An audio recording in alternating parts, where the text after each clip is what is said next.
Welcome back to the show where we run you through all the Dolphins news you need to know about, and we answer fans' questions later in the show. Dolphins fans' concerns and comments we will go through later in the show. There is no clip of the week, unfortunately. Again, for the how many every week in a row? It's been, I think, 3 episodes now. But regardless, let's get into the show. So this first news story, there's only one real news story. And you've probably heard it a million times already. Dolphins discussing Kenyon Drake trade. Running back Kenyon Drake could be on the move. The Dolphins have had trade conversations about him with teams, and they would be willing to deal him if the right offer is presented. Drake was in extension talks with Miami not long ago, but there was no momentum on the front since training camp. Meanwhile, Drake would welcome a new opportunity. A deal would make plenty of sense for both parties. Drake is playing out his final year of his contract, doing so for a Dolphins team that underwent a radical philosophy change this year. Miami is 0-5 and has one of the worst point differentials through 5 games in NFL history. Okay, so my opinion on this is I really don't have a strong opinion on it. If he stays or he goes, I think if he stays, it would, obviously helps the team. He's a good player. He's a really good change-up running back. He fits the system really well. He's a great playmaker. But does this team currently need him? No. Would the draft picks be more valuable? I would say probably so. So would it be the right move? Currently, yes, unless you see a future with him down the line, which, if this roster improves and his offensive roster improves, he can make a pretty big impact for the future of this team. And it's hard to find really good receiving backs in the league that are as productive as Kenyon Drake could be if he was put in a favorable situation. So I would if I could, I would keep him. This team already has to use a lot of draft picks in this upcoming, to fill a lot of different holes. So that would be another hole to fill, is just more versatility in the backfield. Obviously, Caleb Ballage has not panned out, even though he's been playing better, even though his snap count has went way down, but he has been playing a little bit better over the last few weeks when he's put in situations for him to succeed. Mark Walton obviously has played very well in the first 2 games he started in. He's played very well, so that he has started in, I should say. So yeah, it could go either way for me. You could say if he was traded tomorrow, I wouldn't necessarily think that was a bad thing. If he wasn't traded, I also don't think that's a bad thing. So either way doesn't really, I feel like, impact the franchise to a great degree. It is going to be something that the Dolphins would have to look into, though, because, is Mark Walton the future? I don't know, but I do have enough sample size of Kenyon Drake to know that he's a very good rotational running back. If, good receiving back, great change-up back, and can help your offense score points. So I do know that about Kenyon Drake. I don't know about that with Mark Walton just yet. Alright, so moving on from that, let's get into the box score, ladies and gentlemen. Unfortunately, the Miami Dolphins, despite their best efforts, fall to the Buffalo Bills 21-31, and that score is very misleading. They basically lost by 3, but obviously, if it wasn't for an onside kick being returned by Micah Hyde, the Dolphins would have lost by 3. Great move by Micah Hyde. I guess if I was him, I'd probably do it too. But let's get into the box score. Let's start with the offense. Very surprising day for the offense. Did not expect them to be this productive against one of the best defenses in the National Football League. Scored 21 points against the Bills. It should have been 28, or at least 24. At the very least, it should have been 24. But scoring almost 30 points, or leaving that much points, or potential to score that much points, easily should have scored that much points without some bonehead decisions, or mistakes, or dumb penalties. even though the Michael Dieter hold I don't think was a hold. But regardless, the Dolphins should have scored a good amount of points. And I feel like this is the best the offense has looked. This is the best competition the offense has gone against. In terms of defense, other than the Patriots, obviously, but for them to perform like that against a defense like that is pretty dang good, and I did not expect them to play that way or that well. Ryan Fitzpatrick finished 23 of 35 for 282 yards, 1 touchdown, and 1 interception. Their leading receiver on the day was Preston Williams. He had 6 catches for 82 yards. He averaged 13 yards a catch. The second leading receiver was Devontae Parker with 5 receptions for 55. The third leading receiver, not very close behind Devontae Parker, was Allen Hurns. He had 3 receptions for 53. And the fourth, but probably the biggest impact, was Mike Gesicki. Had a lot of really clutch third down catches. He had 4 catches for 41 yards. And to me, probably had the best day in the receiver core on the day just because of those catches. They were really clutch, plus the degree of difficulty of them was ridiculous. So yeah, the passing game was nice. It was probably the best it's looked. Well, not probably. It's the best it's looked, especially on a consistent basis all season long. If it wasn't for some stupid mistakes where we shot ourselves in the foot, we put a lot of really good drives together in that game on a consistent basis. That was the best the offense has looked dating back more than just a year. In terms of consistency, from the first quarter to the fourth quarter, I felt like we put a lot of really good drives together on a consistent basis, and that's something that we haven't seen from this Dolphins team in a very long time. Again, I feel like the offensive line did a really good job of protecting Ryan Fitzpatrick all day long. They did a really, really solid job, especially when we were down. I thought, okay, once we got down, I was like, oh, we're about to just get hollered at. In terms of just the pass rush is going to be just too much to overcome. Our offensive line can't handle that if what we're doing on every down is so obvious. They still kept Ryan Fitzpatrick clean even after they were down. We obviously put that late touchdown drive at the end of the game together, and even on the play where Preston Williams fumbled, on those few plays that we had on that drive, we were protecting well. So kudos to the offensive line and their best performance of the year. You know, the running game, and we'll get into that here in a second, they did a tremendous job in the running game as well. Shout Calhoun had a great preseason, and he has carried that into the regular season. And I feel like Michael Dieter had his best game of his career so far. Boehm or the offensive lineman we got from the Jets. Was it the Jets or was it the Saints? I can't remember. He played college ball in Texas A&M. Obviously, he started for Daniel Kilgore at center. Now, he did have, towards the end of the game, he made a huge mistake with that snap. That was an issue, but for the most part, he played well. Webb played well at tackle. Isaiah Prince, when he had come in the game, he played well as well. Jesse Davis played well. They in all phases of the game, the offensive line had a really good day. Running the ball, passing the ball, especially on play action, it was much better than it was against the Redskins. This offensive line, as I was watching, I was like, we finally found the combination that works. And, if Bowen or whatever, whenever Kilgore comes back, if he's healthy this next week, obviously you would play him. But this combination that we have right now, and if Michael Dieter can be more consistent and play at least at this level, then this offensive line, and I don't know, the tackles played well too. Like Jesse Davis played well, Webb played, pretty solid. It just seems as though they're finally starting to come together, which is a great sign. And that's what I was thinking when I was watching them. It's like, maybe we finally found the right combination, and we can kind of settle into this lineup and use this week-to-week basis and be a little bit confident in it. So that was probably the biggest takeaway from the offensive side of the football, other than Mike Gesicki and Ryan Fitzpatrick, was the offensive line. They had a very, very, very, very solid day. By far their best game of the year, and it's not even close. In terms of Ryan Fitzpatrick's day, I thought he showed great playmaking ability, great pocket presence, great poise, got the ball out of his hands really quick. He was accurate with the football, kept the bad decisions to a minimum, gave his playmakers chances with some of those 50-50 balls and put them on the money. He didn't just throw it away. He didn't scramble around and take a sack. He gave his playmakers chances. He picked the best matchup that he thought his players could win, and he capitalized on it.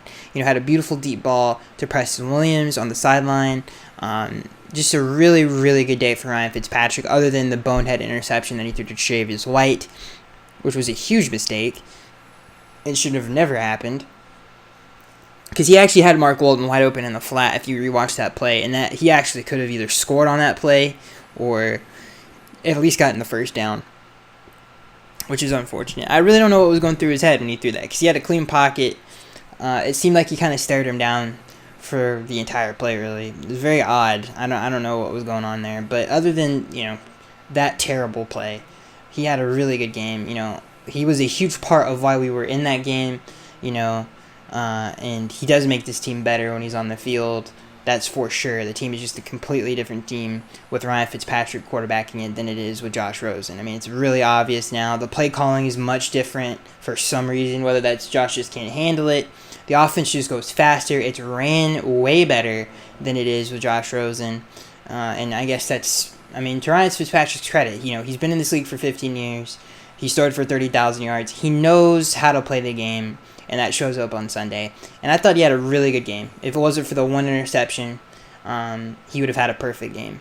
And that's really, really unfortunate. To be honest with you, if he didn't throw that one pick, that was one of the better quarterback performances I've seen as a fan in a long time. Going up to Buffalo and playing that way is really impressive with that crowd noise. All the third down conversions that he made, one of the better quarterback performances I had seen in a long, long time. And if it wasn't for that interception, that's for sure. And even so, even with the interceptions, it's definitely one of the better ones I've seen in quite some time. It's a very difficult thing to do what he did, and not many quarterbacks that have come through here recently have been able to do that, play like that in Buffalo. So he gets major props for that. Major props for that. Ryan Fitzpatrick had a very, very good day. Preston Williams also looked great. Closing up what I thought about the passing game, he looked really good. Other than the one fumble, he can't really put a consistent game together. He always has either a drop or something bad always happens to Preston Williams in these games. Hopefully he has one where, he scores 2 touchdowns, has 100 yards, and doesn't make a mistake. And I believe he can. He's very talented, and, he will continue to get better. And then obviously Mike Gesicki, pretty much, this is what I've been asking for. He needs more targets. Like, he has the ability to take over a game in a sense. Like, if you give him the opportunity, in practice we've seen it for as long as he's been in Miami, like, he comes down with those balls. And I just felt like he wasn't getting enough opportunities downfield, and he finally got them in Buffalo, and he got the targets, and he made the most out of it. And it's really good to see him do that, man, because he has that ability, and that is something we need in this offense. And hopefully he continues to do it. He didn't just do it downfield catching passes either. He had a couple run after the catch plays there too, where he showed some of his speed, going up the sideline and getting some of those penalty yardage back. He caught the flat route at the very end of the game when we scored to make it 21-24 on that drive. He had a nice little 4th down conversion as well. So yeah, he continues to get better. Overall, the pass game was really good. If it wasn't for some mental mistakes, who knows how this game could have gone. It would have been, if we could have forced Josh Allen to pass every down, that game would have been a lot different, in my opinion, because the defensive game plan it was really good, and it was really cool too. Some of the stuff that we did with the front and how we made it look different. Anyway, I'm getting off topic here. Overall, the passing offense was awesome, and like I said, one of the better quarterback performances I've seen in quite some time. And not like in the NFL. I'm talking about as a Dolphins quarterback.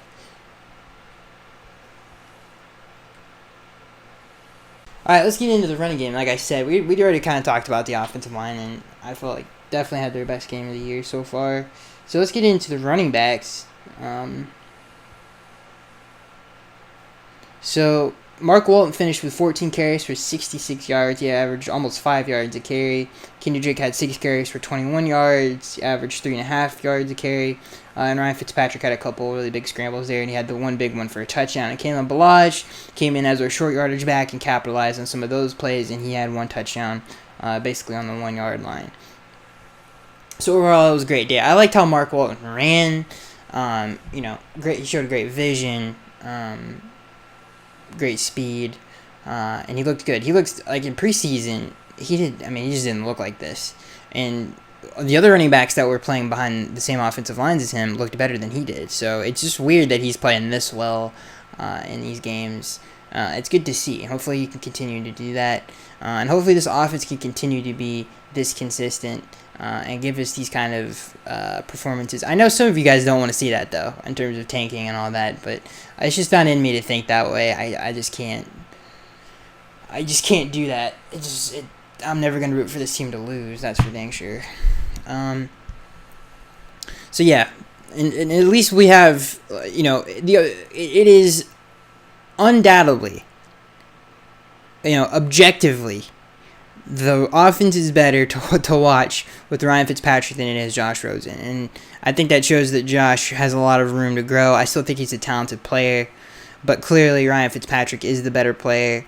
And I'm okay with continuing to see him to play because Josh Rosen can sit and learn. He doesn't have to go out there and take a beating every dang week. He can sit and learn, and obviously he obviously has a lot to learn. And I guarantee you, if you had a more talented roster, then things wouldn't be as bad as it has been. That's for sure. But Ryan Fitzpatrick he's just a better quarterback at this point in his career, and it is what it is. The one thing I think the biggest difference between the two is decision, how quick they both make decisions. Ryan's is just a lot quicker at it, reading coverages, picking up blitzes, stuff like that. Ryan Fitzpatrick's just a lot better at it than Josh Rosen is at this point in his career. So let's get into the defense. A very injury-heavy defense for the Miami Dolphins. We had a lot of injuries. Xavier Howard didn't play. Rashad Jones didn't play. Avery Moss didn't play. So there were a lot of major injuries, not to mention our first-round pick decided to, that he wanted to punch someone and he was disqualified 30 seconds into the game. So all of those things happened, and the defense, granted, they gave up some drives, but they didn't give up touchdowns. So kudos to them. It says 31, but they did not give up 31. They gave up even the 24. If it wasn't for dumb turnovers, they probably wouldn't have even have given that up. So, again, they had a really good day. Better day than I thought they would have, that's for sure. So, again, Josh Allen finished 16 for 26 on the day against the Dolphins secondary for 202 yards and 2 touchdowns. In terms of their receiving weapons, again, another solid day. Their second leading receiver was their fullback. John Brown finished with 5 receptions for 83 yards. Patrick DeMarco, 1 reception for 27 yards. And Dawson Knox had 22 yards. Cole Beasley was held in check for 3 catches and 16 yards. So overall, the secondary, for the amount of injuries that they had, played really well and turned in a really, really, really good game. The run defense turned in a good game as well. Frank Gore finished with 11 carries for 55 yards. He did average 5 yards a carry, though. Josh Allen was second on the team in rushing with 4 carries for 32, and Devin Singletary finished with 7 carries for 26 yards. So overall, the defense did well. They did pop off a couple runs, but didn't allow a 100-yard rusher, not even close. Overall, the defense played well. The thing that I appreciated the most was the scheme was really good. We did a great job of containing Josh Allen. We did a great job of confusing him at the line of scrimmage. He didn't know what he was looking at, which was a great job. That was the complete and polar opposite to last year when we played them. I mean, this game plan was significantly better than last year's game plan. Clearly, these coaches know what the heck they're doing compared to last year's, because they did just very creative, the way we muddled the front, and we it was really cool. It was like watching Tom Landry.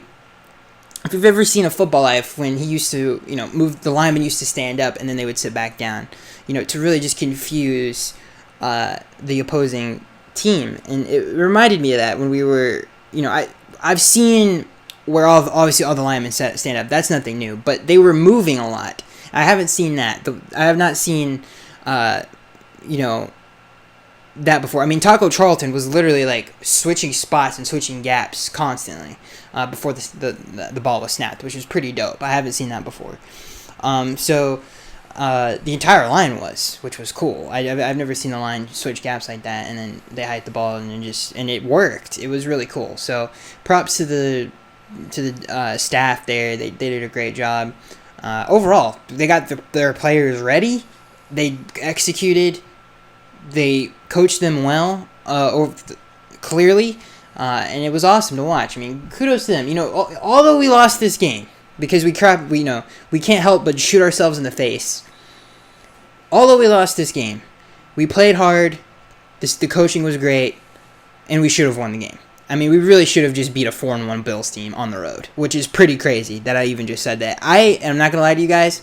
I fully expected this to be a rough Sunday, just because of the defense that the Bills have, and historically we haven't been great against mobile quarterbacks over the last 5 years. So it was just awesome that, I mean, Josh Rosen had a couple of, and most of it, almost all of it, was on designed runs.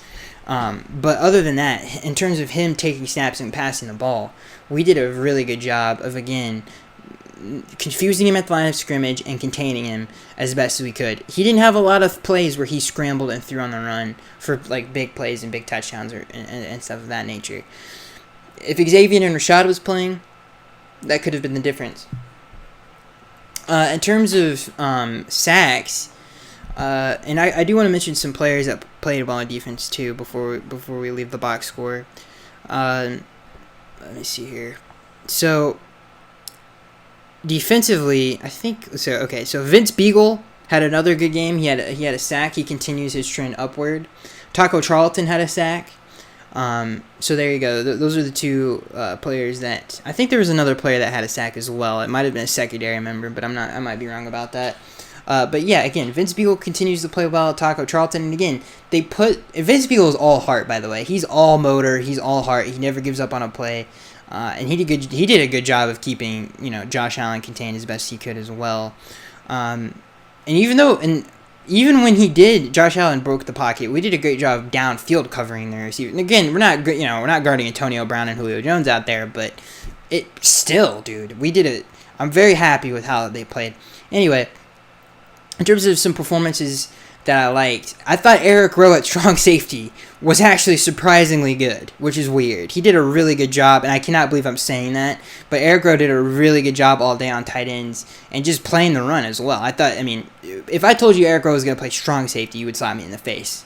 And if I was going to tell you that Eric Rowe played strong safety and played well, then you would shoot me in the face. So, I think I don't know. Just props to Eric Rowe. He did a great job. Hopefully he can continue to do that. Vince Beagle, again, like I just said, he continues to play well. Taco Charlton has had his moments here in Miami. He's not the greatest against the run, but he's a good pass rusher. He's a good pass rusher is probably not the word I want to use, but he's serviceable. Let's put it that way. I don't think he's good, but he's definitely a start. I think he's a starting rotational pass rusher in this league for sure. That's what he's shown so far. And Vince Beagle, I don't know where his ceiling is. Hopefully he's our Rob Ninkovich. Seriously, he brings the passion. Let's just put it that way. He's again super high motor, and you just see it when you watch him play. Raekwon McMillan continues to have a good year. Jerome Baker, I think, in my opinion, had his best game of the year. As some other notable performances. Sam McGuavin had a good game as well.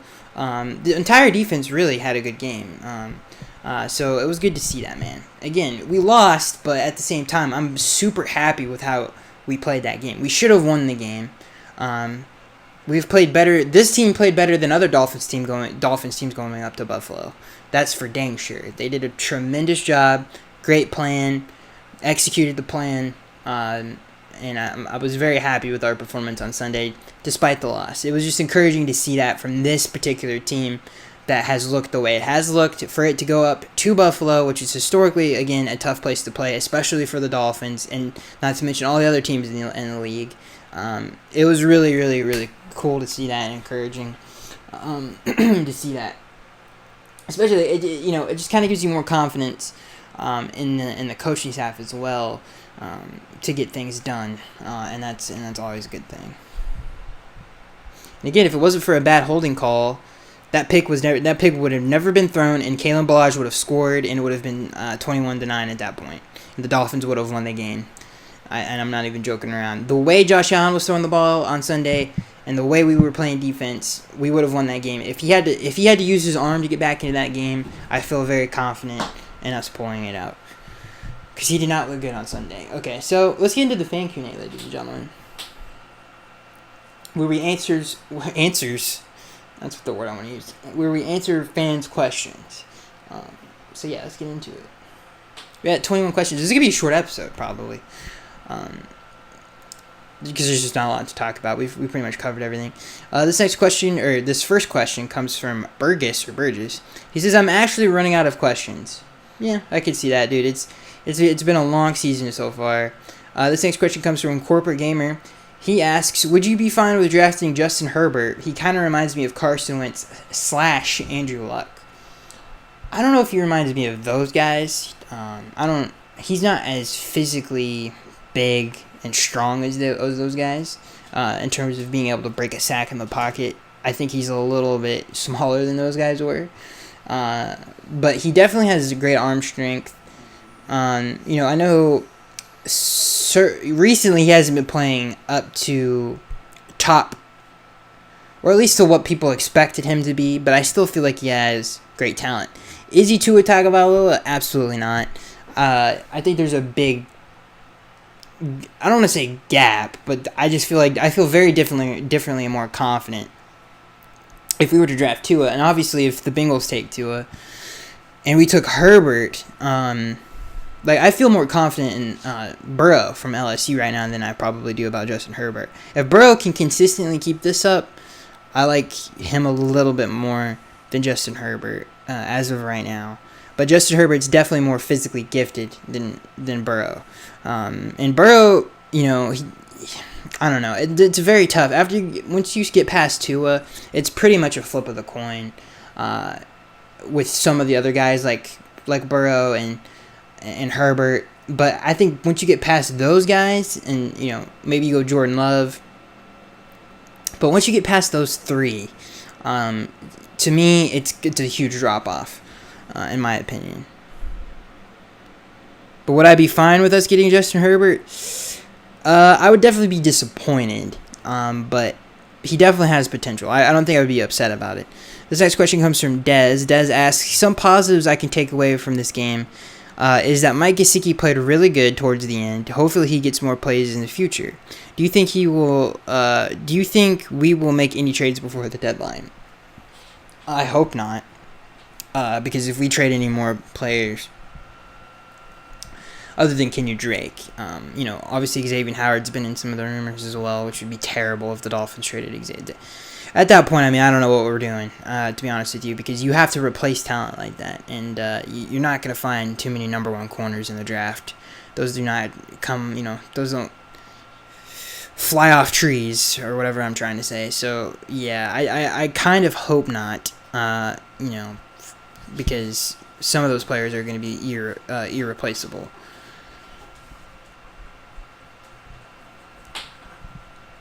But do I think the Dolphins will? No, I don't think so. This next question comes from Josh Hart. He says, even though we lost, what who impressed you from this game? I'd say the one who, I think the one individual who impressed me the most is probably Ryan Fitzpatrick, just because I didn't expect that type of performance from him. With this team going against that defense on the road, I did not expect that from this offense. So I give him major props for that, because clearly things would have been different if Rosen was in there. And, we know this roster isn't good, and we know what Ryan Fitzpatrick did on Sunday was a dang achievement. To make, we should have won the game. Let's just put it that way. So, and to again, just the overall performance, I thought, like the rushing touchdown, all those plays he made on third down, like he had a really good game. So I think the one who impressed me the most would have to be Ryan Fitzpatrick, and Mike Gesicki as well. He impressed me quite a bit as well. This next question comes from Luis. He says, what's up, Skag? He says, first off, I think the team has grown so much since week one. I know we came up with a loss, but we saw glimpses of great potential, and overall pretty happy with the play calling. It'd be nice to get our first win against the Steelers to help our draft pick and stick it to Minka. Were you pleased with Fitzpatrick's performance against the Bills? If Fitzpatrick has a couple more good starts, do you think he'll be the starter for the rest of the year? I believe we switched up the defensive playbook because on some plays we were pressuring and attacking the elusive Josh Allen. Do you think a better scheme/chemistry or require better players to have a better defense? What is our weakest point area on defense? Thanks for the podcast, loyal listener. I really appreciate that, Louis or Louise or Traps. I really appreciate that. So what is we'll start with this. What is the weakest point on the Dolphins defense? The front seven. And not the linebackers, because I actually think the linebackers are good. It's just the defensive line lacks pass rushers, and it lacks just great talent. Specifically on the defensive end positions. I don't think there's a defensive end on the roster that can do everything well. Vince Beagle, he's probably the best all-around defensive / outside lineman, or whatever you want to call it in this defense, because outside linebackers are basically, you know what I'm saying. They're edge players. We'll call them edge players. This defense lacks that. They lack all-around good edge talent, and that is clearly the biggest hole on defense. When we weren't pressuring Josh Allen, he could have stayed back there for 10 more minutes. Our 4 to 3-man rush is terrible. We need more blue chip players at those positions. That is clearly the biggest hole on the defense. Is just defense. The edge talent is terrible. Taco Charlton, while he's an average rotational pass rusher in this league, right? He's not good against the run at all. He's not an all-around defensive player where we need him to be. Now, will he become that down the line when he's in the scheme, when he develops? Can he get bigger? Can he get stronger? I don't know. But as of right now, the biggest hole in this defense is not even close. It's the edge talent. We'll call it. We'll say that because our scheme is so versatile that we can really be playing any kind of front you can imagine. But that is something the Dolphins need to address desperately in free agency and in the draft. Were you pleased with? Yes, I was. Fitzpatrick played great. I think that game proves that he should start the rest of the season. He just makes the team better. This next question comes from Burgess or Burgess or whatever. Or I'm sorry, I don't mean to say whatever. I think it's Burgess. He says the Bills are frauds. They did not show me anything that says they will be in the mix late in the season. No, I said that before when they were going on this form. I mean, what they beat the Bengals. Who else did they beat? They beat the Jets. So that's 2 of their wins. Who else did they beat? They beat the Titans. That's 3. Who's their 4th win?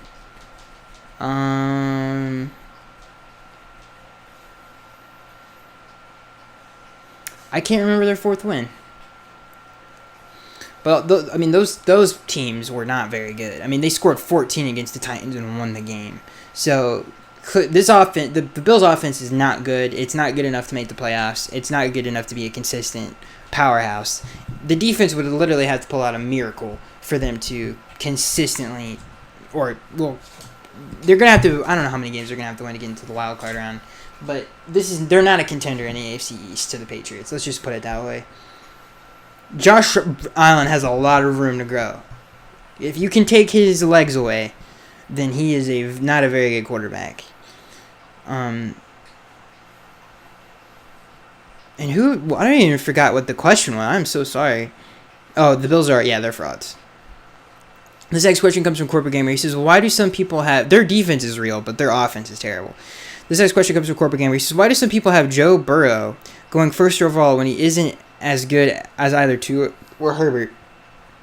He's definitely not as good as Tua, but I think you could probably make an argument if he continues to play against great competition the way he has, that he's better than Herbert. I could see someone making an argument against that. He's an SEC quarterback, and he's been dominating. Now, he's got a lot of good teams left on his schedule, but the teams that he's played so far are pretty good teams in terms of college football. So if he continues to play at this level, then you definitely have to consider him being the second best quarterback in college football. This next question comes from Tech Me Out. He says, "Hey Skaggs, glad to see the Fins playing so hard. I think this speaks volumes of leadership. My question after the 2020 season, Jarvis Landry's guaranteed money will be fully paid. Do you see any scenario that could bring him back to Miami in 2021? I know that it would be a fan favorite." Well, if you remember what Jarvis said when he got traded, and I quote, "I will never come back to this team again." I don't think it's ever. I think Jarvis doesn't want to come back here, just off of principle, even though that, all of the people that were here are gone. So maybe that'll, I don't know. I would love Jarvis to come back. This next question comes from, and this team desperately needs a slot receiver, so yeah. This next question comes from Douglas. He says, "Hey Skaggs, were you surprised Tannehill replaced Mariota in Tennessee and played light years better? I wasn't, and I was glad to see him play so well. I feel we never gave him an adequate line, and maybe he's just an okay quarterback, but he's not the bum so many Fins fans called him. On a Dolphins note, it was great to see Gesicki play well and to see the Texans lose. One more loss for the Texans, and they are back to being a 4-4 team. Thanks for all the podcasts through this tough season." I appreciate that. Well, dude, I've been saying it since Tannehill got there. Like, yeah, I predicted this would happen. It doesn't surprise me at all. Tannehill's a better quarterback, and he played well. I actually watched that entire game, and he played very, very well. He made some really tight throws, and especially in the red zone. And even in that game, he closed that game out, but the refs just didn't want to give it to him. He converted 2 third and longs, and then he did convert the sneak, which the refs didn't say he converted. So he closed that game out too. On 3rd and longs, which was his biggest critique, is he couldn't get it done on 3rd and long, and he did it in that game 3 times in a row. So that's probably the thing that impressed me the most about that game. This next question comes from Josh Hart. He says, "After Mark Walton's performance, do you think this raises the chance of Kenny Drake trade?" No, I don't think it raises it at all. I think it's probably, even if he had a bad game, I think the Dolphins would strongly consider it. And he needs to continue to be consistent. This next question comes from Josh. He says, "What do you think about Preston Williams, and have you noticed that he's been dropping/fumbling the ball a lot toward the end of plays?" The drops have come down. The fumbles have become a new thing, I guess, but I don't know what it is. I think he's just a rookie, is the best way to explain it. He's playing better than most rookie receivers do, and that's a fact. You can look at all the great receivers in the league right now. Most of them have had okay rookie years, and he's having an okay rookie year. He's putting up good numbers, but he drops. He has the drops. He has the fumbles. That's what's standing in his way from having a good rookie year, and hopefully he can correct those mistakes in the future. But he's clearly talented. He's clearly someone you can rely on in the future. I think he will become that number 1 receiver. I really do. This next question comes from Corporate Gamer. He says, "I heard that J.J. is now fully healthy. Would you give him a second chance?" I was thinking about this the other day. Yes, he fits the scheme. He's a hard runner. He's a runner that wears the defense down. He's someone that you don't want to be your bell cow because of his injury history. He fits this scheme perfectly. He fits the rotation type deal. I would totally bring him back if I was the Dolphins. This next question comes from SM. He says, "Only one question. Why did Miami get away from the run starting the second half? We had up to that point, and we've been running the ball well, and we had the lead." Well, I don't remember exactly what drive you're talking about, but we still drove it on him in the second half. So I don't know if we should have stuck with the run, because if we score and go up 21-9, and you got to remember the reason they scored and got to 24 is because he had a short field. So I think we would have won that game if we could have just ended that drive in a touchdown, which we should have. We just shot ourselves in the foot. I don't think we should have stuck to the running game. What we were doing was working. If we went for the running game and we started passing and it wasn't working, then I would have agreed with you. But we still should have finished that drive. This next question comes from Slugga. He says online play. Oh, I said online. He said O-line played good, specifically guards. What do you think? Yes, I think the guards Michael Dieter had the best game of his career. Shaq Calhoun continues to play good. He played really well at the preseason. He continued that against the Bills, and he needs to play hopefully for the rest of the year because I think he had a very solid game. This next question comes from Ride Sharing 101. He says, so how about that Tannehill? Yeah, Tannehill had a good game. This next question comes from Take Me Out. He asks, again, this question comes from Take Me Out. He asks, would it be possible for Miami to keep both Fitz and Rosen next year? Draft a quarterback with their first pick, have the pick sit and be mentored by Fitz for a year, and try to showcase Rosen as a starter for future trade bait. No, I don't. I wouldn't be as opposed to the three quarterback structure, but I think if you were to start someone, depending on the development, it would be depending on the development of Josh Rosen. But I don't know. I couldn't answer that question unless I see the offseason and we see more of Josh Rosen, I guess, as year 2 in Miami, I guess you could say. This next question comes from, I really don't know. I don't know, I guess, is the answer to that question. This question comes from Edward Manning. He says, Skaggs, do you think we are getting close? We look good. We're looking good and playing better. Yes, we're definitely a better team than we were in week 1, that's for sure. We're definitely getting better. This next question comes from Corporate Gamer. Sorry about that. Click something else. Let's see here.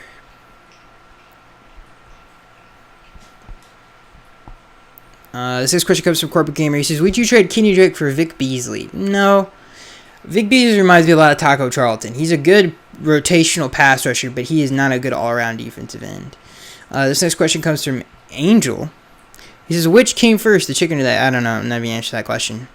I don't know. This next question comes from Corporate Gamer. He says, how do we beat Pittsburgh next Monday?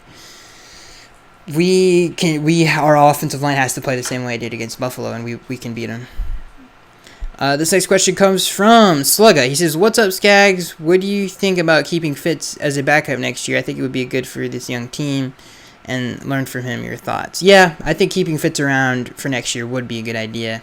From everything we've heard about him in the locker room and how the players love him and how great of a teacher he is, even DeRozan is great, and how Josh Rosen admires him as a mentor and as a friend. And again, he's probably the biggest leader in that locker room. And Brian Flores should think he's lucky dang stars that he has someone like Ryan Fitzpatrick in that locker room to keep the troops in line, as so to speak, because he's a big part of keeping that locker room together from everything we've heard from reporters that have been in that locker room. So yes, he needs to stick around. A lot of people are comparing him to Chad Pennington and his leadership that he had with that Dolphins team that went to the wild card round and won 11 games that year. So yes, I think the Dolphins should keep him around. So that is it, guys. That is it for this podcast for this week. I hope you guys enjoyed. We pretty much covered everything. Where this team continues to get better. And it was good to see that on Sunday against a very good defense, against a good team, a good AFC opponent on the road. To play like that was very encouraging, and it was awesome despite the loss, because we should have won the game. We should have easily won the game, but we didn't because of just bad turnovers. But anyway, again, it's just encouraging to see that. I am SkyXJ3. Let me know what you guys think about the game down in the comment section below, and I'll see you guys in the next one.